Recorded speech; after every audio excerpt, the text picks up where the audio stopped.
খেলা হবে পাল্টা এবার চালিয়ে খেলা হবে, এমনটাই বললেন সিপিএম এর ছাত্র সংগঠনের নেতা।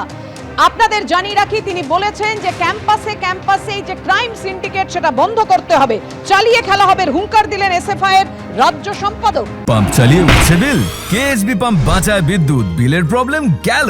বিদ্যুৎ সাশ্রয়কারী জার্মান টেকনোলজিতে তৈরি কেএসবি পাম্প, পয়সা বাঁচাও, টেনশন ভাগাও।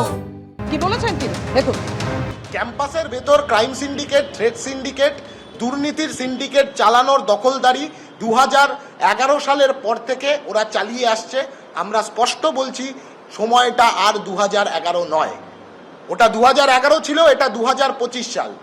ওরা যদি খেলা হবে পরিকল্পনা করে থাকে, আমরাও বলছি ক্যাম্পাসে ক্যাম্পাসে কিন্তু এবার চালিয়ে খেলা হবে। ছাত্র সংসদ নির্বাচন অন্যায্য দাবি নাকি? ইন্দ্রানুজ, অভিনব, রাসেল এরা প্রত্যেকে তো ছাত্র সংসদ নির্বাচনের কথাটা বলতে গিয়েছিল, কেন শুনলো না? ছাত্র সংসদ নির্বাচনের কথা বললেই গাড়ির তলায় পিষে মেরে দেবে। ছাত্র সংসদ নির্বাচনের কথা বললেই সুচরিতা, শাওলি, আখিদের ওপরে ওইভাবে আক্রমণ করবে, বাইরের গুন্ডাদেরকে নিয়ে গিয়ে ছাত্রীদেরকে হেনস্থা করবে, মারধর করবে। এইটা চলবে এই রাজ্যের বুকে?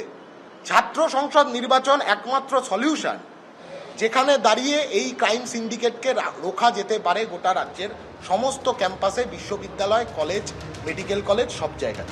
যাদবপুর কাণ্ড নিয়ে ফের তৃণমূলের হুমকি। অরূপ বিশ্বাস, কুণাল ঘোষ, কল্যাণ বন্দ্যোপাধ্যায়, সৌগত রায়ের পর এবার রাজ চক্রবর্তী, তিনি হুমকি দিলেন। 1 মিনিট নয়, 30 সেকেন্ড নয়, এবার 2 মিনিটের হুঙ্কার দিলেন রাজ চক্রবর্তী। আমাদের পার্টির লোকেরা উগ্র হতে পারে, 2 মিনিট সময় লাগবে। ঠিক কি বলেছেন তিনি দেখুন। আমাদের পার্টির লোকেরা উগ্র হতে পারে, 2 মিনিট সময় লাগবে। 2 মিনিটের হুঙ্কার দিলেন রাজ চক্রবর্তী, ব্যারাকপুরের তৃণমূল বিধায়ক। যাদবপুর কাণ্ড নিয়ে হুঁশিয়ারি, একের পর এক হুঁশিয়ারি। অরূপ, কল্যাণ, মদন, সৌগতর পর এবার রাজের মুখে 2 মিনিটের হুঙ্কার। আমাদের পার্টির লোকেরা উগ্র হতে পারে, 2 মিনিট সময় লাগবে। অর্থাৎ বুঝতেই পারছেন রাজ চক্রবর্তী হুঙ্কার দিচ্ছেন 2 মিনিটে। ঠিক কি বলেছেন ব্যারাকপুরের তৃণমূল বিধায়ক রাজ চক্রবর্তী? রাখবো আপনাদের সামনে। আজকে যদি যেটা যাদবপুরে ঘটেছে সেটা যদি সিপিএম এর সময় হতো, আপনি বিশ্বাস করুন যে অন্য দল যদি করতো, তাহলে আজকে সে রাজ্যে থাকতে পারতো না, হয়তো কোথায় থাকতো, হয়তো কি বলবো, যে খালের ভেতরে থাকতে হতো। মানে ও মানে কি করতো ওরা আপনারা ভাবতে পারবেন না। আমার মনে হয় যে সিপিএম এর এই ঔদ্ধত্য, সিপিএম এর এই যে অহংকার, এটাই ওদেরকে জিরো করেছে। আমাদের যারা কর্মীরা আছে তারাও কিন্তু উগ্র হতে পারে, 2 মিনিট সময় লাগে, কিন্তু জানে যে আমাদের পার্টি সেটাকে সমর্থন করে না। আমাদের পার্টি কখনোই বলবে না যে যাও বিরোধীকে গিয়ে মেরে আসো। আর এই নিয়ে সিপিএম এর কি প্রতিক্রিয়া? সিপিএম নেতা শতরূপ ঘোষ কি বলেছেন দেখুন। হ্যাঁ, আপনি একদমই ঠিক কথা বলেছেন। ওই কয়েক সেকেন্ড এদিক ওদিক হতে পারে, কিন্তু তার বাইরে রাজ চক্রবর্তী একদম সঠিক কথা বলেছেন। আমরা সবাই জানি তৃণমূল চাইলেই উগ্র হতে পারে, তৃণমূল চাইলেই চোর হতে পারে, তৃণমূল চাইলেই খুনি হতে পারে, তৃণমূল চাইলেই ধর্ষক হতে পারে।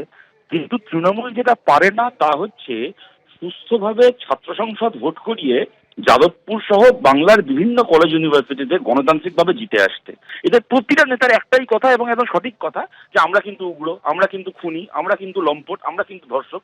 কি সুন্দর গর্ব করে বলছে রাজ্যের মন্ত্রী এমএলএরা এই কথা। আমাদের কিছু বলার অপেক্ষা রাখে না, ওদের মুখের কথাতেই ওদের চরিত্র পরিষ্কার।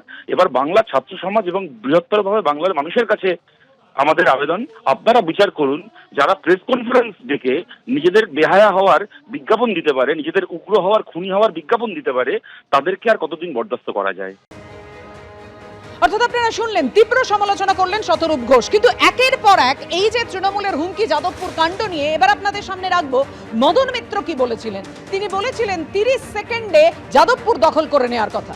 দেখুন, মমতা বন্দ্যোপাধ্যায়ের দিকে তাকিয়ে গোটা পার্টি চুপ করে আছে, সংযম দেখাচ্ছে। শুধু একটুখানি মমতা ব্যানার্জিকে মানে ইনস্ট্রাকশনও দিতে হবে না, খালি বলতে হবে যে আপনি ছাত্র পরিষদের নেতৃত্ব আপনারা বুঝে নিন। কতক্ষণ? অরূপ 1 মিনিট বলেছে, আমি 30 সেকেন্ড বলবো। That time has come to fight back. ওদের হিড় করে গলায় গামছা দিয়ে টানতে টানতে বার করে যাদবপুর থেকে বার করে নিয়ে এসে সামনের খালে ফেলে দেওয়া উচিত ওই বদমাশগুলোকে।